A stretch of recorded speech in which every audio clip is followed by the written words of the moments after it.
Good afternoon. I'm Ernesto Garcia, and this is Let's Talk Las Cruces, a division of Mesilla Valley News. I got some guests in studio with me. We're going to be chatting with them in just a few moments. Their name is Peter and Kristin, and I will get to them in just a second. But first things first, as always, this segment is brought to you by our friends over at American Document Services. That's right, American Document Services.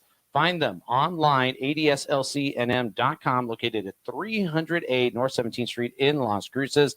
Rick Jackson and his crew make sure that you never lose your data. The security's taken care of. You save money. You save the time. Scan, store, and save space as well as time and money. It's all at American Document Services, a proud sponsor of Mesilla Valley News and Let's Talk Las Cruces. All right, so now I'm going to bring in our guests. They have been waiting patiently. Kristin and Peter from Faith Walk, the movie. They are here joining us. And as we get going, I want to point out that they are a part of the Las Cruces International Film Festival that's going on. Their film is being shown, but we've got some great news, don't we, guys? Because this is not just a weekend thing. Yeah. We're going to continue this movie a little longer, aren't we? Yes, we're super excited. We just found out that after our film gets to premiere on Saturday to 2 sold-out showings, Allen Theaters has been so good to us, and they've invited us to have 2 showings on Sunday, one at 2 o'clock and 6 o'clock. We'll be there together to introduce it and answer questions afterward. And then we'll also be at Cineport 10 for the following week. And you can find out showtimes and purchase tickets in advance and pick your seat at allentheatersinc.com. All right, so let's get right to it. Let's talk about the film that everyone's been talking about, sold out, and there's a reason why we're extending it, and people are getting a chance to watch it. First of all, let me just say, I'm happy to see a film like this. I wish I would have saw this one before that Swindler thing, whatever thing I didn't even care to watch. But I'm glad this is coming in the theater so I can enjoy it in popcorn and in peace, where I can shut off my phone and nobody's bugging me. I have 5 kids. Let me tell you something I don't get a chance to see. This is why I haven't been able to sit down and finish watching this movie that you guys have. I'm like, okay, where are they going to lose it? That's what I'm looking for, because eventually I had to feel that this is coming. But if you haven't seen Camino de Santiago, Faith Walk is with Kristin and Peter, and it's a faith-forward documentary that captures a married couple's transformation while on a pilgrimage to the tomb of St. Joseph, Apostle of Jesus. It's a 500-mile walk that begins in France, if I'm not mistaken, and is going to go into Spain part. And they carry the camera gear. You got, I'm going to guess those GoPro cameras must have been going everywhere. A lot of interesting stuff. And we follow your guys' journey to here, from the good, the bad, the rain, and, of course, being together. Yes. And I got to ask one question from already at the beginning. It seems like there's a lot of enthusiasm going here, but I'm sure you get this a lot. Why do this? Why do this 500 pilgrimage? Yeah. Our worlds were falling apart. It was 2018, and life stopped making sense. Work wasn't fulfilling, but I was working too much, so I wasn't pouring into our relationship. So our relationship was struggling. I had no connection in my faith because I was just working, like everything was just going wrong. And so we came to a breaking point, and we're like, you know what, we need to transform our lives. And this pilgrimage came to us. It just kept working out. So we're like, all right, we're just going to work toward it until it stops working, and then see if we can do it. And the Camino de Santiago is a 10th century old pilgrimage that's been walked. And it's known for transformation. We didn't know what transformation we needed. We just knew we needed it.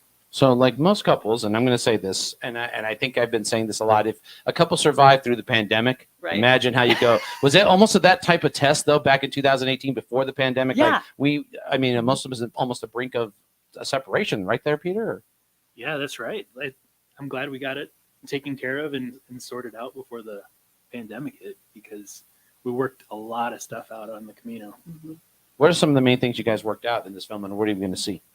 I think we just took time to break away and focus on each other. It's hard to do in normal life. You get in that routine, and it can spiral quickly. But the Camino kind of breaks you away from everything, and one step at a time. And we were reminded how much we like each other. That when you take away cell phone service and a house or an apartment, and all you have is the 2 of us in backpacks, and every moment is together. We wake up, we have breakfast, Peter washes clothes at night. We're always literally this close. And it's just a nice opportunity to take a break from our routine and be reminded that we like each other. Not just love, but we like each other. It was a 40-day trek, if I'm not mistaken, right? 40 days, 500 miles. And at first, it seems like when you see it at the beginning, you don't see that there's troubles from what Yeah. I've seen so far. Now, remember, I've only stopped because 5 kids are coming around to interrupt. This is why I want to go see it in the theater, and I want to take my fiance with me. And I think as I'm getting more excited to this, I'm like, I would prefer to see this without the distractions. But here you go. You guys wouldn't look at it at the beginning thinking there was problems, but what's the set? You know, you don't go into that part till later in the documentary when we find out, oh, this is what happened. Yeah. And it would just seem like the daily grind is what it really caused the problem, wasn't it? Yeah, I think so. Yeah, and as we walked, things bubbled up, so we didn't have to deal with it all at once. We just kind of dealt with it as it came. Yes, and it was during the hardest part of the pilgrimage, which is in the high plains across Spain. So we were maybe, I think, 25 days in, and toward the end of what's called the meseta is how it translates. And it's just like dry and it's hard and there's not much to look at. And it just seemed like the physical challenge was, to me, bringing up memories of relationship challenges. And I start thinking of a moment that brought us to a brink of, we had to make a choice. And who was Peter going to choose? Choose a family member that had come kind of in between our relationship, or was he going to choose me, his wife? And so I was thinking about that, and then that led to my personal breakdown. And you'll see in the movie, but a emotional purge followed by a physical purge, and just kind of cleared out that dirt that had happened years before, but we never dealt with it. We were just continuing to carry on this baggage. And I think in so many relationships, it's so easy not to do the hard work and deal with junk and finally be done with it. Because once it was purged, then we got through it. Now, if we weren't walking the Camino and walking across the country to help fix our relationship, that could have happened through counseling or through a variety of things. But that was really helpful to have the physical challenge match the emotional challenge, which helped us move forward in our relationship. I'm going to say a word and a phrase, and pardon me if it comes off weird, but it's mental health. We don't discuss that enough. But That's couples really go through this transformation after a couple of years. You're so much into a routine of how things go, and you never take that time. So when you're put in a situation where you are taken out of this, like you said, not part of the daily grind, kids might have made this a little different. I get how that might put into that part. But when you are both set up on a goal, that really is a mental way of just letting it all out, expressing things. It's almost like you're doing your therapy with the person you trust the most. And that's when you realize, you know, these little things that we're going through, there's nothing compared. And that's when you just take that time. And 40 days, that's a lot of time. That makes a big difference. Yeah. And you perfectly nailed it. Because I think sometimes it's so easy to not realize how heavy life is at any given moment. Some of my biggest challenges, I didn't realize how big they were until I was through it. And then I look back and think, dang, that was hard. So it took a solid 2 weeks. And it was almost like I had been looking through tinted lenses, and I was so burned out just from life and not pouring into myself. And after that 2 weeks of walking, it just felt like that tinted lens had been cleared off. And then I realized, dang, I was so burned out. Like I had nothing else to give. And I was just making it day by day. Well, I tell you what, as I'm looking at some of the opening credits of this, and this is going to the Camino de Santiago Faith Walk. I don't want to spoil the ending because, you know, people have got to see it for themselves. But I think this is one of those journeys, like I said, when you really think about mental illness and what it means, we don't discuss it much. People don't want to have this part. The fact that you're able to document this and put it into this type of series really makes couples might want, you know, somebody who might be in a bit of a trouble or having a funk, you know, try to figure out something like this. It doesn't have to be the Camino de Santiago, but in a way, even 10, 20 days could make a difference, couldn't it? Definitely. And we found just time in nature, even if it's 30 minutes a day or just taking a walk and physically moving forward. And honestly, watching this film, we've heard beautiful things from couples who have said, hey, that empowered us to start talking about some things that we've been bearing or that we haven't dealt with. And it just opened an opportunity for conversation. And that was, I think, the biggest gift of this Camino for us was the time to just be together and just deal with some stuff that we hadn't dealt with. Well, the conditions, and I mean, you can see it from the beginning part as the movie begins. You're like, oh boy, what are they doing? Where are they? Are they going to be okay? You know, was there ever some scary moments where you're like, oh my God, we got to call somebody and get a doctor, but you don't have your phones with you. So I'm sitting here going like, what happens if you get hurt? What's going to happen? Yeah. We dealt a little bit with it, especially me toward the end, some shin splints and stuff, and things happen. luckily it's not real high intensity. So you can kind of make it, or you can spend some time in a city or another. And, everyone walks at their own pace. It's like we heard over and over again, make it your Camino. So whether that's on bike, train, walking at a fast pace, slow pace, it's up to you. And it's very well supported, which is good. Well, I'm showing the excerpts of the movie, and you guys can see some of this beautiful scenery. But look, look, it looks like home. There you go, the desert right there. Where are we at here in this part with the wineries here? Yeah, that's the La Rioja region of Spain. And what was neat is for about 3 weeks, we walked through these vineyards. So, and as we got farther to the west coast of Spain, it became season to pick all those grapes. And it was so familiar as well, because it's like everyone goes out for the harvest. Friends, family, neighbors, everybody teams up and they go out and they harvest their crops together. So it's very comfortable. Now, let me I know you said you did a lot of the shooting because you had a lot of this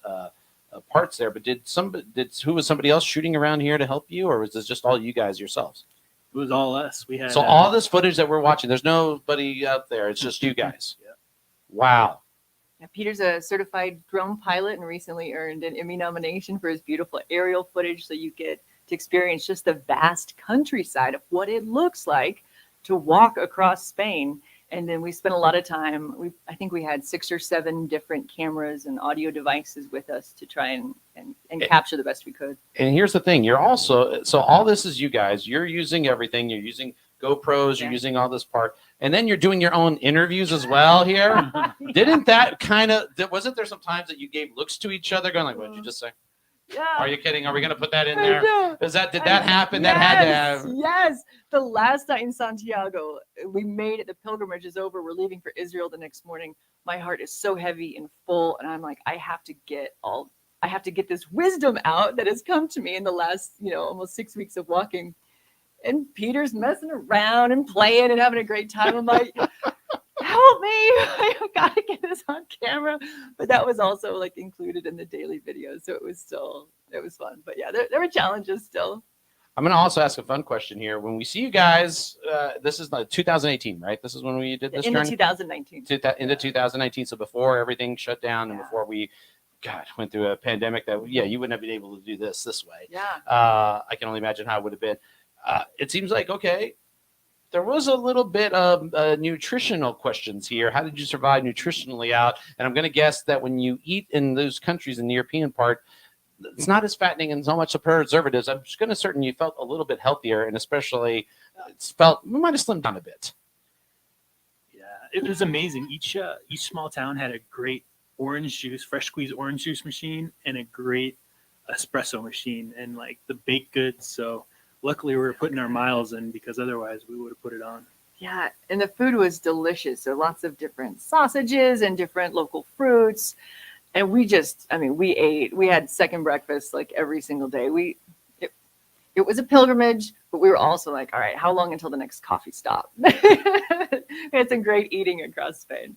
I'll tell you what, this is like remarkable to me, because like I said, doing your own camera work, and then you have to do your own commentary, and you're making it look like there's 12 people working on here when it's just 2. I'm going to guess that's why the critics were really starting to go, wait a minute, there's only 2 people who did this? Yeah, it's been really a gift, and we've had so much guidance from so many people, from friends and supporters and strangers, because when we came back, we put together kind of like a travel video that just showed like the best of the best. And then a friend of ours had asked after watching one of the videos and said, oh, did you leave anything behind?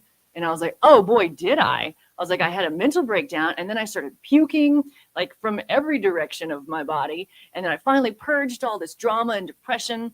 And he's like, whoa. I thought you meant like, did you leave a pair of boots behind? I was like, oh, no. I misunderstood the question. Well, one of the scenes that we're showing here is you having a very tough time. Where is this at here? This was, by the way, for those watching on the video, you'll see this on our social media and our YouTube channel. So please check that out. Yeah. So this was toward the end of the Meseta, and this is kind of the pinnacle of the film. Everything worked up to this moment. And that was when I just had an emotional breakdown, started thinking about like challenges from our past.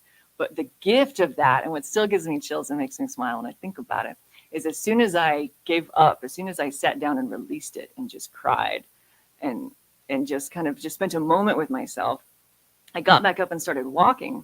And then what I realized and was put in my brain in that moment was that I realized that something so challenging for us turned into a blessing. I started realizing how God put people in our life to help us through that challenge in our marriage. And in that, I was just filled with so much gratitude and realized that, I mean, memories, the strongest memories you have are what you pour the most energy into. So I knew I needed to change where I'm putting my energy, to not focus on the negative and the bad stories and the challenges, but focus on, okay, what was the gift? What was the lesson? How far did I come from that? Where was God in that room? So it turned into be just a great moment of gratitude. Peter, how hard was it watching her go through those emotions and going there? And you're like, did you ever say, okay, we got to stop? I'm too concerned. This is not a movie thing. I'm more concerned about you. Did you ever think in the middle of this, we're done, we don't need to do this? I saw it coming for a bit, and that's the reason we came is to heal and not dance around the hard issues, but to really have some lasting change. So yeah, I'm just grateful. How hard was that, Peter? I mean, I got to imagine you watching that. That's just, I can't imagine. I'd freak. Yeah. In that moment where she's sitting there, I took one picture and I thought, oh no, like I might be putting myself in danger taking this picture, because she was getting really emotional, but I could tell it was for the best. So just tried to support her, and that was really it the whole way, one step at a time, like supporting her. I had good days, she had good days, and like one of us was pulling, one of us was pushing. We made it. Wow. I mean, as somebody who's just got a fiance right now, and I think anybody who has a couple, I mean, I think this is one of those films that you need to go watch together and have those. I mean, like you said, it's just the breakaway. Nobody thinks about what couples. We live in a country where we got how many divorce rates and how many things going on, and people, when they say they've lost faith or something, sometimes something traumatic has to happen. Mm-hmm. But a journey like this can be so therapeutic in so many ways, but it's going to come with some hard emotions. And I can only imagine you were at some point, I don't know how you push it. And then it's just you two. Yeah. There's nobody to be there to be a referee to say, okay, stop, cool off, go to the other side here. Yes. Yeah, it was so powerful. And also it didn't end on the Camino, because then we get home and then we start going through the footage, and then we have to keep talking about it. And then I edit the footage.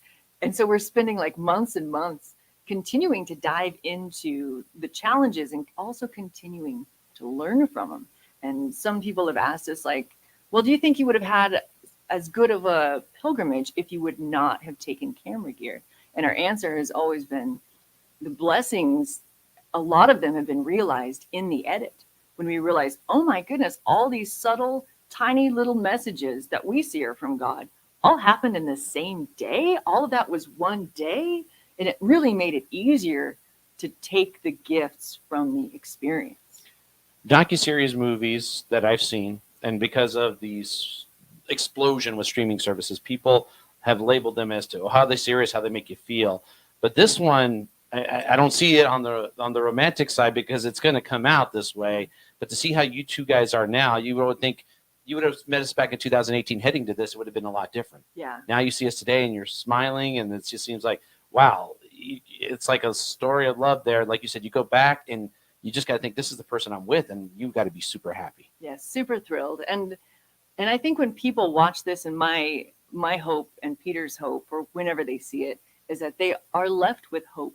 Our challenge was probably 10 minutes out of the movie, 10 minutes out of 102 minutes. And most of it just feels like a breath of fresh air, I think, being able to be outside and being able to travel internationally, virtually, and see amazing people that strategically came into our lives and helped us with, sometimes not even speaking the same language. And Peter was able to communicate and be helped. And there were just so many gifts.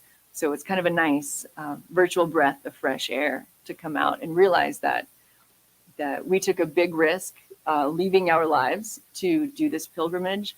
And there were hard parts, but at the end, there were so many gifts. And I just hope it reminds people that even through their challenges, there are so many blessings that come from that learning opportunity. I don't want to spoil it anymore. I've shown more video than I probably should have shown there, because I want people to go check it out. The people that got their tickets on Saturday, please watch it. It is well worth it.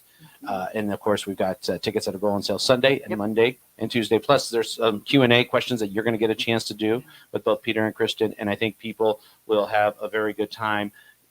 understanding that this is something that, like I said, I applaud both of you two for going 500 miles, 40 days in this condition, just you both, and to put something together as beautiful as this. I'll respect the cinematography part of it, because that's not an easy thing to do, to be doing your own commentaries, to basically be yourself. But in the end, it is well worth a watch, and Faith Walk is what you've got to see. Get your tickets now. You can check them out. You can get them at Allen Theaters. We'll make sure that everyone gets that and is handling that part, and you'll see how it all plays out.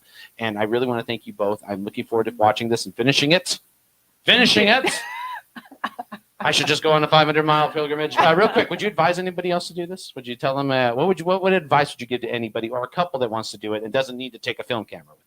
I would say not only do this, but if there's anything in your life that you are thinking, hey, this is calling to me, I wish I could do that, just start making small steps every single day toward it, and it will happen. Because we never in a million years would think that we would have been able to do the Camino de Santiago. Like that life would open itself up and give us a break to take.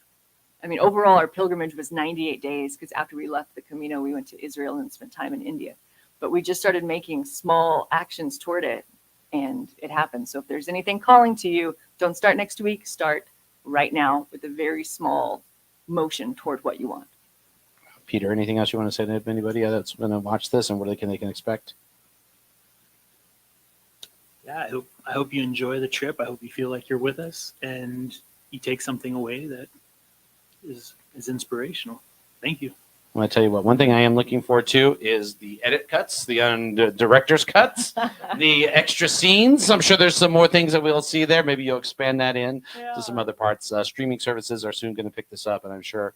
And to see, and just to say how genuine you both are on this here, I mean, I'm glad to know that, as somebody who's in a couple, and anybody who's ever been in relationships, I always think, before you just give up, try a journey like this and have a little faith. You'd be surprised how that makes a difference. But rekindling that relationship, and just watching you two right now, I think the film festival is in for a great treat. Thank you for having us. It's our pleasure to be here with you. We are looking so forward to seeing it. And also have to pick on your sister, okay? She's buying the popcorn, right? Yeah, okay.